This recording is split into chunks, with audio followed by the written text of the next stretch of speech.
สมัยเลิกก่อนก็มูอีโลจำลอยจำกลดะบทเรียนที่พันกลาดอีเฮียนสระที่พันเสียงโดยตัวสะกดโซแต่ว่าเมื่อสกี้จะเฮียนสระที่พันเสียงโดยตัวสะกดยอซึ่งที่จริงแล้ว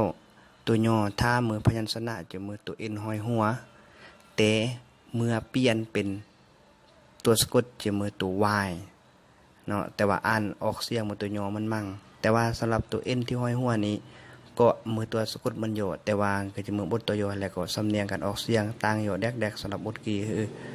ซึ่งนำมือเฮียนพร้อมโยเลยอ่านพร้อมโอเลยสระไอสระอายสระอีสระอี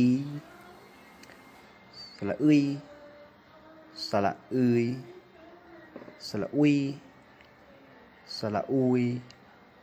สระอุยสระอุยสระอ้อยสระอ้อยสระเอสระเอสระเอ็นสระเอสระเอ้ยสระเอ้ย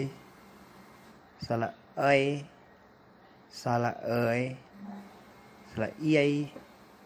สระเอียสระอวยสระอวยสระเอื้อยสระเอื้อยโอเค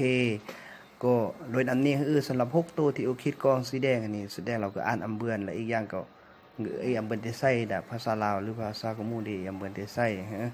เพราะว่าอัน